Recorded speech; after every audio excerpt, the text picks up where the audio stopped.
Today, we're on a mission, really, to uncover some historical facts about women that are, frankly, pretty unbelievable. Yeah. We're digging into sources you shared, looking at their, extraordinary impact and the surprising barriers they smashed through. Right. And these sources, they really bring out some unique stories, things that genuinely challenge sort of the common ideas we have about history. Absolutely. You think you know the story, but then... Yeah. Okay.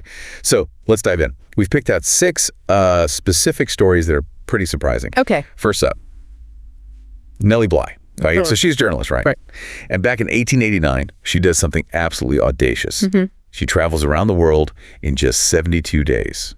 72. She actually beat Phileas Fogg's fictional record from Jules Verne's book. That's incredible. I mean, just think about the logistics back then. No planes, rudimentary trains. Exactly. The sheer grit required, it's just, mind-boggling. And what's also remarkable about Bly, it wasn't just the round-the-world trip, amazing as that was. Right. Before that, she actually went undercover in a mental institution to expose the abuses happening there. Wow. That took guts. Serious guts. Absolutely. Risking her own safety, really, for investigative journalism. And her work led to actual reforms. It shows you, the power one person can have. It really does. That's that. Okay, speaking of surprising sort of societal views, let's jump over to 1770s Britain. Okay. Get this.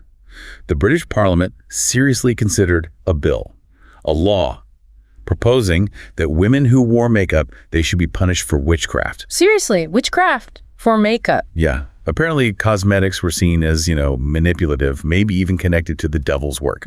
Deep suspicion there. Well, it sounds wild to us now, but, you have to think about the context. Fears about deception, maybe female agency, trying to control how women presented themselves. It's quite something.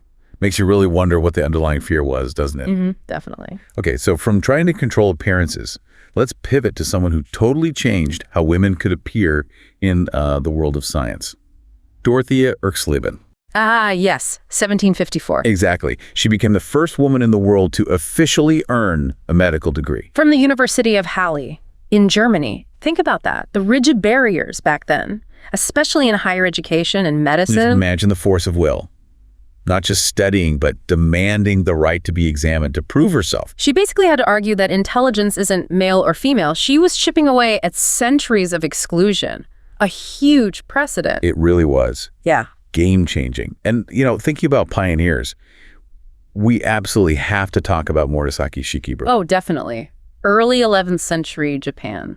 A Japanese noblewoman who wrote The Tale of Genji, which is widely considered the world's first novel. It's incredible, isn't it? And it's not just historically significant because it was first. It's still read today. Right. For its psychological depth, the literary brilliance. Exactly. It really makes you rethink, the whole history of the novel. It wasn't just a Western invention, not by a long shot. Complex storytelling was happening everywhere. That's a powerful example. Okay, let's go even further back now. Ancient Egypt. Hatshepsut. Ah, the female pharaoh.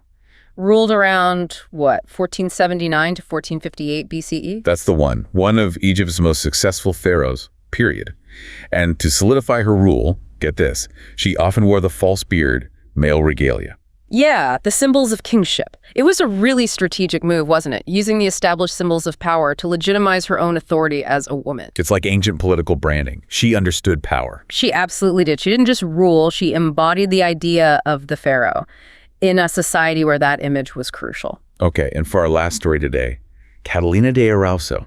This is wild. 17th century Spain, right, the lieutenant nun. Exactly. She was a nun, escaped the convent, dressed as a man, and became a soldier in South America. Fought duels, led troops, just lived this incredibly adventurous, dangerous life. For years. And she was only found out when she turned herself into a bishop. And the really astonishing part, even after all that, she was allowed to keep her military pension. I know. It just shows the extreme lengths some women went to escape prescribed roles. And I guess there's sometimes surprising reactions of the powers that be. Talk about audacity and self-reinvention. So looking back at all 6, Nellie Bly, the Witchcraft Bill, Dorothea Erxleben, Murasaki Shikibu, Hatshepsut, Catalina. Yeah. What's the thread tying them together for you?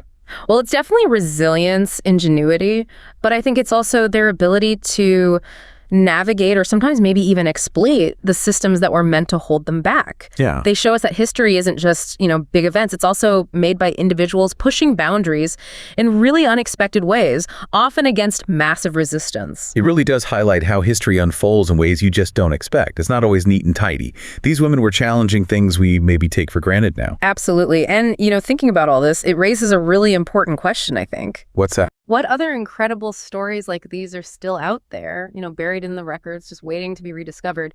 And how might they change our understanding of history even more?